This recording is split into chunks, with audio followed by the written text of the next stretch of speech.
बिस्मिल्लाहिर्रहमानिर्रहीम। अस्सलाम वालेकुम। Lesson number 3। आज हमने कंप्यूटर बेसिक के अंदर हमने जो ख़ास इनपुट डिवाइसेस हैं उनकी एग्ज़ाम, क्योंकि इनपुट डिवाइसेस हमने लास्ट जो हमने रिव्यू की थी काफ़ी ज़्यादा थी, उनमें जो इम्पोर्टेंट हैं इंशाल्लाह उनकी आपको फिर आगे डिटेल्स उनकी टाइप्स आपको बताई जाएंगी।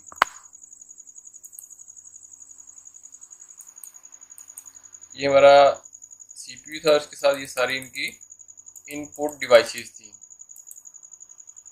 जो आज हमने इनके ऊपर एलेबोरेट करके आपको बताएंगे इंशाल्लाह। इनकी टाइप्स क्या हैं, उनके फंक्शंस क्या हैं, उनमें हमने स्कैनर, माउस एंड कीबोर्ड को आपको बताएंगे। बाकी जो चीज़ें हैं वो इतनी ज़्यादा हम कॉमन यूज़ कम होती हैं इनकी निस्बत, ये ज़्यादा कॉमन यूज़ होती है। माइक्रोफोन है, आपको पता है, हेडफोन हम यूज़ करते हैं। वेब कैमरा भी आपको मैंने बताया था लास्ट आपको। जो इसके बाद बार कोड स्कैनर्स होते हैं, हमने बड़े बड़े प्लाजों पे जाते हैं जब शॉपिंग करते हैं तो वो क्या करते हैं, बार कोड स्कैन से ये चीज़ों को स्कैन करके आपको प्राइस बता दी जाती है। फिर इस तरह आगे टच स्क्रीन थी, लाइट पेन था, जॉयस्टिक थी, बायोमेट्रिक रीडर था और एक डिजिटल कैमरा था। मैंने लास्ट आपको बताया था कि कीबोर्ड होता क्या है और इसके जो फंक्शन थे उसके बारे में आपको एलैबोरेट करूंगा इंशाल्लाह। इसमें आपको फिर इतना मैं इजी आपको समझाऊंगा कि आपको पूरे कीबोर्ड की आसानी से समझ आ जाएगी। बेसिकली कीबोर्ड डिवाइस ऐसी डिवाइस होती है जिससे डाटा कंप्यूटर में दाखिल किया जाता है और जिसके ऊपर बटन होते हैं उनको हम कीज कहते हैं। यहाँ पे देखें एस्केप, ये एस्केप का बटन है। हम बहुत सारे काम के दौरान इसको यूज कर रहे होते हैं जी। हमने कोई चीज़ हमने ऑफ डिस्प्ले आ रहा होता है तो हमने बड़ा किया होता है, जस्ट लेट्स हमने जी प्रेजेंटेशन चलाई हुई है पावर पॉइंट की, तो उसको हमने ख़त्म करने के लिए नॉर्मल व्यू में लेने के लिए एस्केप, तो बहुत सारी ऐसी चीज़ें जिसको हम एस्केप का बटन यूज़ करते हैं। फिर आ जाती है फंक्शन की, F1 से F12 तक ये सारी हमारी फंक्शन कीज होती हैं। देन फिर आ जाते हैं कंट्रोल पैड, इसके अंदर page, up down, insert, delete and ये सारे बटन होते हैं जिसको हम कहते हैं जी कंट्रोल पैड आपका होता है। फिर न्यूमेरिक कीज या नम पैड भी इसको बोलते हैं, जिसके ऊपर न्यूमेरिक आपको नजर आ रहा है 0 1 2 3 4 प्लस माइनस, इनके एज अ कैलकुलेटर के तौर पर हम इसको यूज करते हैं। फिर आ जाते हैं एरो कीज या एरो पैड, हमारे जो एरो होते हैं लेफ्ट राइट अप डाउन, ये सारी एरोज हम यहाँ से यूज कर रहे होते हैं इनसे। फिर ये जो आपका सामने पोर्शन है जिसके ऊपर अल्फाबेट्स लिखे हुए, ये आपका अल्फा न्यूमेरिक कीज होती हैं। ये सारी क्या है, अल्फा न्यूमेरिक कीज हैं। यहाँ पे देखें एक टैब की होती है। समटाइम हम ऑनलाइन जब अप्लाई कर रहे हैं तो टैब का आपका जो बटन है आपको प्रेस करेंगे तो क्या होगा कि हमारे जिस जगह पे हमने इंटर किया ऑटोमेटिकली नीचे वाले पर आ जाएगा जहाँ से हमने नेक्स्ट आपको डाटा इंटर करना होता है। फिर कैप्स लॉक होता है कि हमने अल्फ़ाबेट को हमने स्मॉल लेटर लिखने हैं या आपने उसके लेटर बड़े करके लिखने हैं तो हम कैप्स लॉक यूज़ करते हैं। देन फिर शिफ्ट होती है, दोनों तरफ होता है कीबोर्ड के, यहाँ पे भी शिफ्ट की होती है और इस साइड पे भी शिफ्ट की होती है। इस तरह फिर कंट्रोल कीज हैं, विंडोज़ कीज हैं, ऑल्ट कीज हैं, ये सारे डिफरेंट। हम जब आपको इंशाल्लाह नेक्स्ट ट्यूटोरियल के अंदर फिर आप लोगों को जब शॉर्ट कीज बताएंगे तो वहाँ पे मोस्टली ये सारी कीज आपकी यूज़ होंगी। जब हम शॉर्टकट करते हैं तो वहाँ पे हमने शॉर्ट कीज के तौर पर इन सारी कीज को यूज़ करेंगे। ये बड़ी सी स्पेस है, स्पेस का फिर हम सबको पता है कोई भी हम टाइपिंग कर रहे हैं तो उसके दरमियान स्पेस देने के लिए इस बटन को, बड़े से बटन को यूज़ करते हैं। और यहाँ पे एक इंटर का बटन था, ऑलमोस्ट हम सब इसे फैमिलियर है, जानते हैं। और इस तरह एक बैक स्पेस का भी बटन होता है ऊपर। यहाँ पे कुछ बटन होते हैं जिसे प्रिंट स्क्रीन भी हम ले सकते हैं। कीबोर्ड से आपको इसकी हिस्ट्री का पता है। क्रिस्टोफर लेथम जो था ना, ये आदमी था जिसने अपना बहुत सारा कीबोर्ड के ऊपर वर्क किया है। इनको टाइपराइटर का बाप भी कहा जाता था, इनके इतने इन्होंने कारनामे किए इसके ऊपर। और इन्होंने 1868 के अंदर बोर्ड की जो कीज थी ना, जो अब हमारे पास है, जो तरतीब इन्होंने सेट की थी, अभी तक वो कीज दुनिया के अंदर चल रही हैं। जिस तरह हम रखते हैं ASDF1, एक है हाथ की फिंगर्स नीचे आ जाए, दूसरी हर तरह आता है KLM और जो सेमीकोलन वाले, ये जो तरतीब थी इन्होंने 1868 में तरतीब दी थी जो अभी तक चल रही है। तो मैंने सोचा इसलिए इनका भी आप लोगों को पता होना चाहिए कि ये कीबोर्ड की हिस्ट्री क्या है, किस बंदे ने इसको तरतीब दिया था। फिर आ जाती है कीबोर्ड की टाइप्स, इनकी अकसाम कौन कौन सी होती है। ये तो आपको स्टैंडर्ड कीबोर्ड, आपको हम नॉर्मल जो हम यूज़ करते हैं इसको कहते हैं जी स्टैंडर्ड कीबोर्ड। फिर आ जाते हैं मल्टीमीडिया, डिफरेंट हम एडिटिंग काम कर रहे होते हैं, प्रोग्रामिंग काम कर रहे हैं, तो वहाँ पे इसके ऊपर जो ये वाला पोर्शन होता है ये मल्टीमीडिया का होता है। फॉरवर्ड करना, स्टॉप करना, चीज़ को स्लो मोशन में लेके आना, वॉल्यूम अप डाउन, ये सारी चीज़ें मल्टीमीडिया से रिलेटेड होती है। इसके अंदर ये पोर्शन उन्होंने ऐड कर दिया जाता है, मल्टीमीडिया कीबोर्ड के तौर पर इस्तेमाल करते हैं। फिर एक होता है गेमिंग कीबोर्ड, जो गेम के दौरान नेसेसरी आपकी जो होती हैं कीज़ वो यूज़ इसके ऊपर लगा दी जाती है। जस्ट वही कीज़ होती है जिसके ज़रिए हम गेम खेल सकते हैं। गेम के दौरान जो कीज़ यूज़ होती है उसको हमने एक अलग कीबोर्ड बना दिया, इसको हम कहते हैं गेमिंग कीबोर्ड। फिर रहता है जी नम पैड कीबोर्ड, न्यूमेरिक कीबोर्ड। इस तरह हम अक्सर देखते हैं जी, हम बैंकिंग के अंदर है, हमने मोस्टली जो हमारा नम पैड यूज़ हो रहा था तो हम वो कीबोर्ड ही वो रख लेते हैं, इसके ऊपर न्यूमेरिक कीज़ बनी होती हैं जी, उसमें 1 2 3 4 प्लस माइनस ये होता है, हम वही बस रखते हैं उसके ऊपर। फिर हमने जो भी कैलकुलेशन कर रही है वो जल्दी जल्दी अपनी कैलकुलेशन हम इसके ऊपर परफॉर्म कर रहे होते हैं।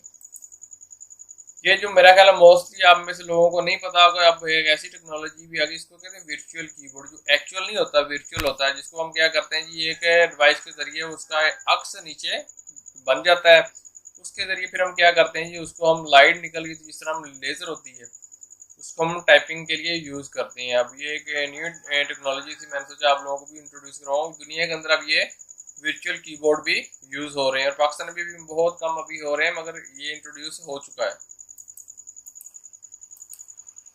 फिर इस तरह होता है जी माउस, ये जी ट्रैक बेल माउस, ये पहले यूज़ होता था। इसको मैकेनिकली ये क्या काम करते थे, बॉल को मूव करते थे, इसके नीचे पिन थी, पिन क्या करती थी फिर जो कर्सर है हमारा उसकी मूवमेंट करवाती थी, मगर जो मूवमेंट थी वो काफ़ी स्लो थी। तो वक्त के साथ साथ फिर इसको हमने क्या किया जी इसको एब्सोल्यूट कर दिया।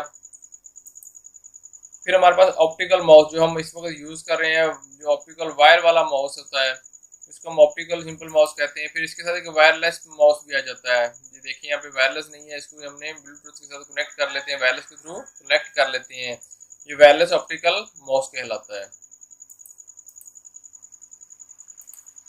फिर आ जाता है स्कैनर। स्कैनर का काम क्या होता है, जिस तरह हम फोटोकॉपी मशीन के ऊपर किसी डॉक्यूमेंट को या अपने तस्वीर को स्कैन करते हैं, उसका इमेज कंप्यूटर को फ्राहम करने के लिए इस्तेमाल किया जाता है। इसी भी काफ़ी सारी टाइप्स हो, आपको मैं फिर इसके भी बारे में बताता हूँ।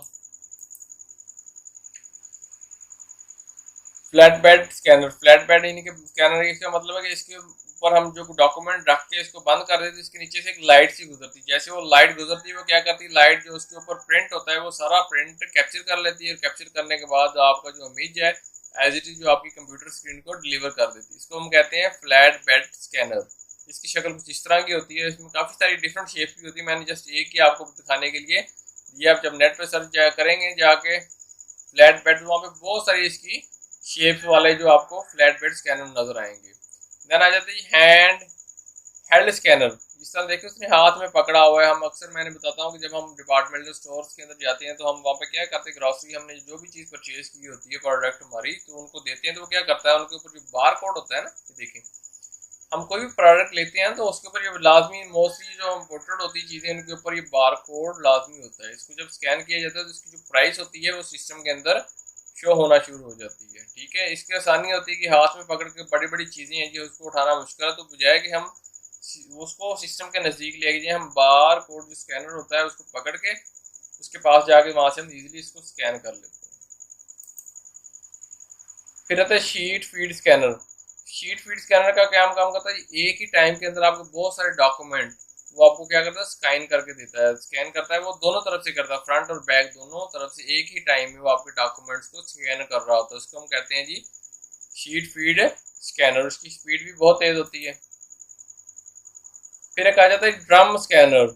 ये ऐसा मटेरियल होता है जो समटाइम या तो वो ट्रांसपेरेंट होगा, उसके पीछे भी नजर आ रहा होगा, या फिर उसके ऊपर रिफ्लेक्शन, जिस तरह शीशा होता है वो रिफ्लेक्ट कर रहा होता है। इस तरह के जो मटेरियल्स होते हैं उसको स्कैन करने के लिए फिर हम क्या करते हैं, ड्रम स्कैनर यूज करते हैं। चलिए आगे आ जाता है ये आउटपुट डिवाइसेस।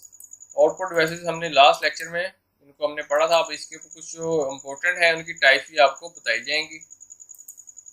इस तरह मोनीटर है जी, मोनीटर की टाइप्स कौन कौन सी होती है जी, LCD, LED। जो LCD था जी पहले हम LCD यूज किया करते थे, अब इसकी जगह LED है। LED के अंदर क्या है जी, उसको जो ग्राफिक्स थे वो अब उससे बेटर है, दोनों सेम ही LCD और LED, मगर जो LED के अंदर जो ग्राफिक्स हैं वो अच्छे हैं, बहुत ज़्यादा अच्छे हैं, देखने में फ़र्क फील नहीं है, मगर उनका ग्राफिकली वो ज़्यादा बेटर है। अच्छा, इनकी जो टाइप्स हैं, LCD है जी, लिक्विड क्रिस्टल डिस्प्ले होता है, CRT होती है, कैथोडिक रे ट्यूब होती है, TFT होती है, DLP है, टच स्क्रीन मॉनिटर्स आ रहे हैं, अब हमारे LCDs आ रही हैं, प्लाज्मा स्क्रीन मॉनिटर्स आ रहे हैं, OLED मॉनिटर्स आ रहे हैं, ये सारी इनकी टाइप्स हैं। फिर प्रिंटर की एग्जाम, प्रिंटर क्या काम करता है जी, प्रिंटर हमारी जो भी आउटपुट हम देते हैं उसको वो प्रिंट करके हमें देता है, ठीक है। कोई भी हम उसके जो कमांड देते हैं डॉक्यूमेंट के ऊपर पिक्चर की सूरत में, तो वो क्या करता है, हमें वो प्रिंट आउट उसी फॉर्म के अंदर ब्लैक में, या हम कलर देते हैं तो कलर फॉर्म में हमें देता है।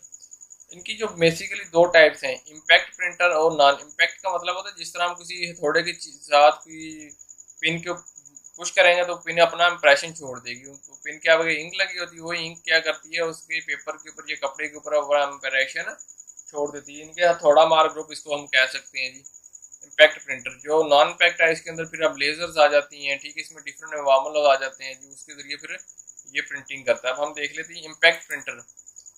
ये तीन तरह के होते हैं जी, डॉट मैट्रिक्स प्रिंटर होते हैं, डेजी प्रिंटर होते हैं और लाइन प्रिंटर। तो मजीद इनको आगे मैं आपको एक्सप्लेन करता हूँ। इस तरह जो नॉन इम्पैक्ट प्रिंटर है वो लेजर प्रिंटर होते हैं, इंक जेट प्रिंटर्स होते हैं और 3D प्रिंटर्स हैं।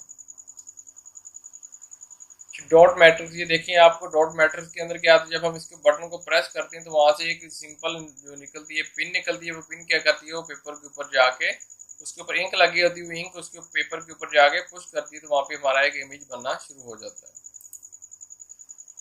फिर डेजी प्रिंटर, डेजी प्रिंटर के अंदर ना एक व्हील लगा होता है, व्हील के जो एजेस होते हैं ना टॉप पे, इसके ऊपर ना फिर अल्फाबेट्स लिखे होते हैं जी।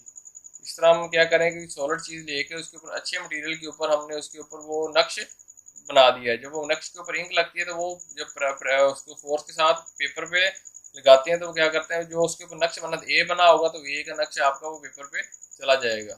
इसको अब ये तो मोस्टली नहीं यूजर एब्सोल्यूट हो चुके हैं दोनों टेक्नोलॉजीज मोस्टली। फिर होता था लाइन प्रिंटर। लाइन प्रिंटर के अंदर क्या करता था, एक पूरी लाइन हम स्पीड के साथ लिख सकते थे, पूरी एक जो लाइन है इसमें तो वर्ड्स लिखते थे ना, वर्ड्स, यहाँ पे एक पूरी लाइन आप टाइप कर सकते हैं, नेक्स्ट फिर अगली लाइन, फिर अगली लाइन, ये स्पीड काफ़ी ज़्यादा अच्छी थी इनकी। ये जो ब्लैक कलर में मैंने और रेड के अंदर लिखा हुआ है ये सारे इम्पैक्ट प्रिंटर की टाइप्स हैं, और जो येलो और ब्लू के अंदर लिखा हुआ है ये अब आपके नॉन इम्पैक्ट प्रिंटर्स की टाइप्स। इंक जेट प्रिंटर क्या आता है, इंक जेट प्रिंटर के अंदर हम जो लिक्विड इंक, ये देखिए 4 इंक्स के हमारे कलर्स होते हैं वो यूज़ करते हैं, और इसके अंदर कैपेसिटी से 256 किस्म के कलर ये जनरेट कर सकता है। इसके अंदर बेसिकली इंक यूज़ करते हैं, इसलिए इसके इंक जेट प्रिंटर का नाम दे दिया जाता है। लेज़र जेट है, इसके अंदर लेज़र का हम काम करते हैं, उसके ऊपर ये ड्रम्स लगे होते हैं, वो पेपर जब उसके अंदर से लगाता है तो इलेक्ट्रोमैग्नेटिक स्टेट जो होता है जी, उसके ज़रिए वो काम करने के बाद वो इंक के ऊपर से, जो ड्रम के ऊपर से इंक को पिक कर लेता है और पेपर के ऊपर फेंक देता है, और वहाँ से फिर जब निकलता है तो वहाँ पे हीटर लग गया, तो हीटर से क्या करते हैं, इंक को पुश कर देता है, जिसको कहते हैं लेज़र जेट प्रिंटर, जो लेज़र की तरह बेसिकली अब ये समझने का काम करते हैं।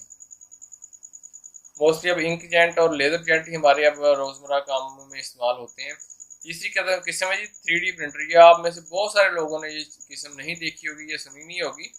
इसके अंदर क्या होता है कि इसके अंदर जो हम कोई भी कमांड देते हैं, पहले वाले तो पेपर यूज़ करते थे, मगर यहाँ पे हम जो भी कमांड दे रहे हैं वो एक्चुअल शेप खास मटेरियल के अंदर वो आपको बनाकर दे दी जाती थी। अक्सर आप मूवीज़ के अंदर भी देखते हैं, वो क्या करते हैं जी, हमने किसी की शेप शक्ल अपने बनानी है तो वो क्या करते हैं, उसी शक्ल का क्या करता है, कमांड देता है और ख़ास मटेरियल की वो शक्ल बनना शुरू हो जाती थी। अभी बहुत रेयर हमारा पाकिस्तान के अंदर ये मौजूद है, और अभी ये टेक्नोलॉजी पाकिस्तान में इतनी इंट्रोड्यूस नहीं हुई। शुक्रिया। आप लोगों को वीडियो अच्छी लगी हो तो वीडियो को लाइक भी करें, चैनल को सब्सक्राइब भी करें, और बेल के आइकन को लाजमी आप लोग क्लिक किया करें ताकि जो नई आने वाली वीडियोज़ है ना वो आप तक पहुँच सके। मिलते हैं जी नई वीडियो के साथ। अल्लाह हाफिज़।